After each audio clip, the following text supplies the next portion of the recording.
On day 2 of their summit, EU leaders are addressing the future of Europe and whether European unity can be sustained.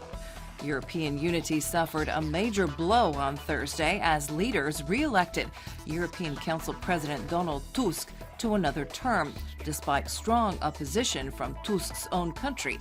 Poland's PM Beata Szydło refused to sign a document outlining the meeting's conclusions. Last night, EU leaders also discussed the situation in Southeast Europe. It is a good sign that the European Council and EU leaders last night shifted the focus again to Southeastern Europe and the European future of our neighbors. It is clearly an encouraging message, both in terms of the promise of a future in the EU and the need to implement reforms. I think we have raised awareness on this issue among many EU leaders who may not spend much time dealing with it. These are the first European Council conclusions on this part of Europe since 2008. For the first time in a decade, this year, all of the EU's economies are expected to grow, and this trend is projected to continue in 2018. During a public debate organized by the European Parliament's Information Office in Croatia, participants concluded that membership played a role in Croatia's economic recovery. However, experts also said more reform was needed to generate greater growth that would bring Croatia closer to the EU average. Croatia's industrial output has been growing for the past 2 years.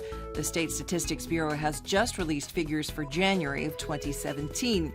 In comparison to the same month in 2016, output rose by 4%. From month to month, however, January saw a decline of 6.9% from the robust growth registered in December of last year. Croatian lawmakers are debating changes to legislation that would make it simpler for the state to expropriate private land for public use with appropriate compensation for its owners. The government argues that the goal of the bill is to speed up the investment cycle. Practice has shown that expropriation procedures take too long and are too complex, preventing investors from bringing their projects to fruition. In handball, PPD Zagreb defeated Slovenian side Celje 23-21 last night in a decisive game for a spot in the EHF Champions League Final 16.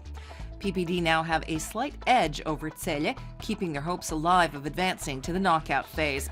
For PPD to advance, Macedonian side Vardar will have to defeat Sweden's Kristianstad on March 12th. In NBA basketball, Croatia's Dario Saric had yet another great performance last night for the Philadelphia 76ers, leading his team with 28 points but losing to the Portland Trail Blazers.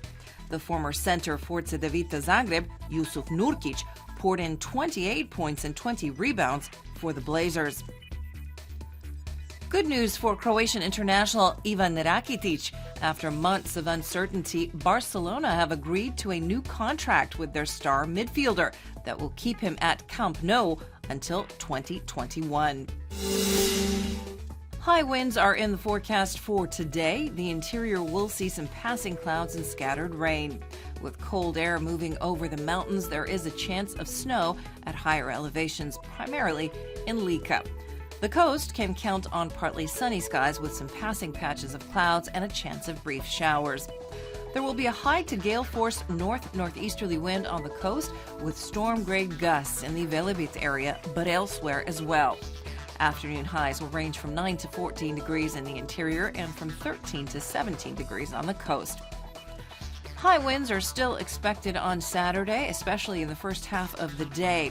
Winds will fall overnight, as will temperatures, which means there could be some frost in the interior on Sunday and Monday morning. Clouds will linger in the east on Saturday, but the rest of continental Croatia can expect a partly sunny afternoon. Sunday and Monday will also bring plenty of sunny spells.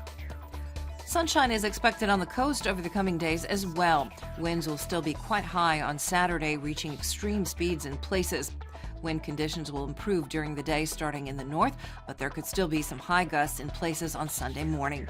Morning temperatures on Sunday and Monday along the shore will also be quite brisk.